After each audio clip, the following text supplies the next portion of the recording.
I'm here with Paige Olson, the creative play expert, and we are talking about the relevance of libraries.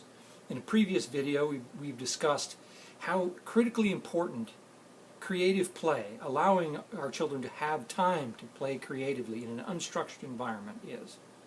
And we are now embarking on this journey of how you go about providing that for your children.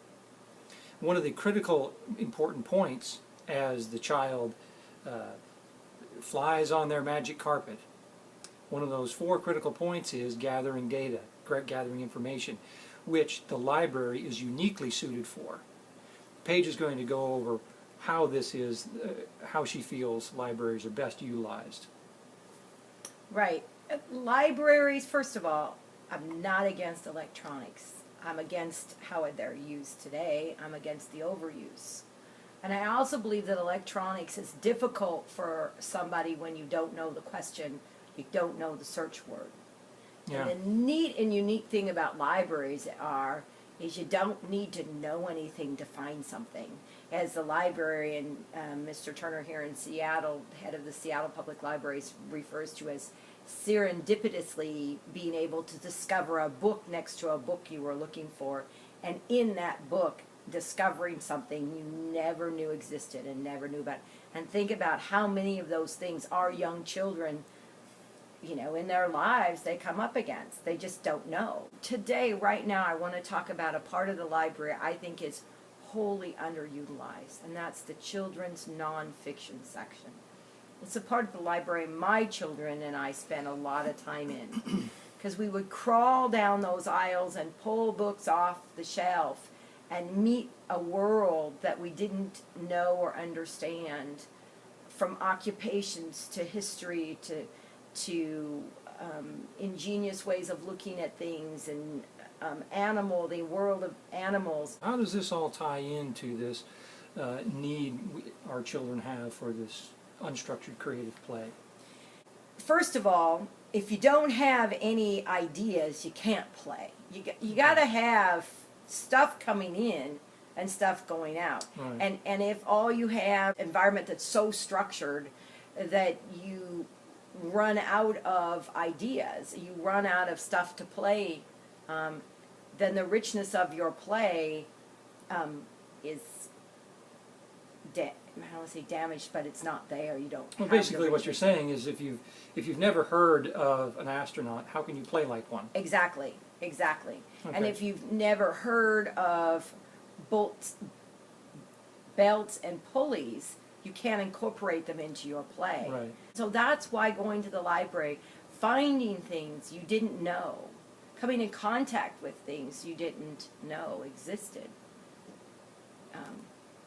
allows for richness and better understanding of you as an individual. Okay. I know in the past you've told me that you have very strong feelings in regards to if a child graduates from high school and they have no idea what they want to do, they have no, or more importantly, they have no idea what interests them. Right. Then this is not acceptable. And we hear that so many times. Oh, my child's just going to go to college and see what they can figure out. And it's just sort of become an acceptable thing to say.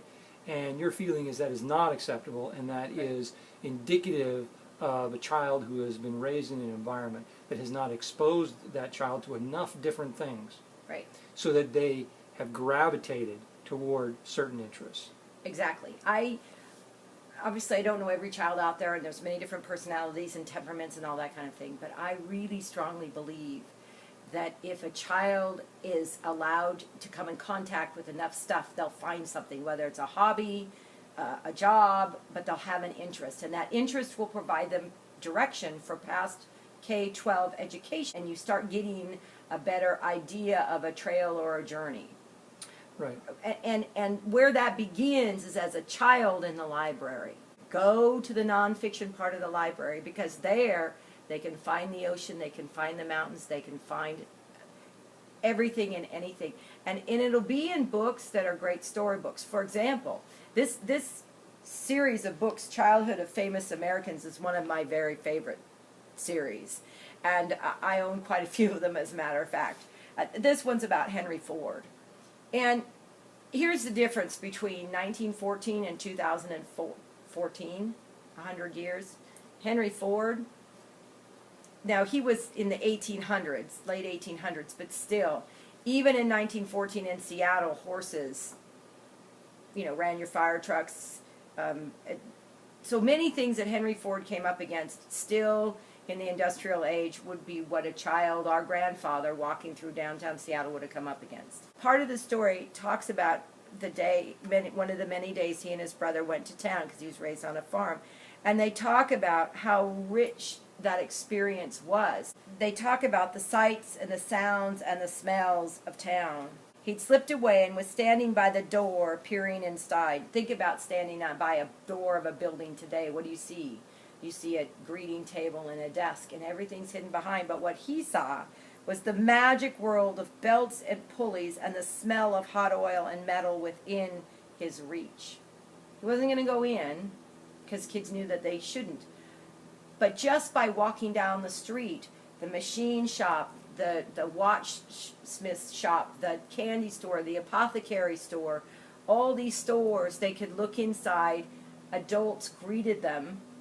Adults would have a conversation with them, and they could learn, and they could see. And that's missing today, except for between the covers of our books, especially nonfiction books where those pictures are.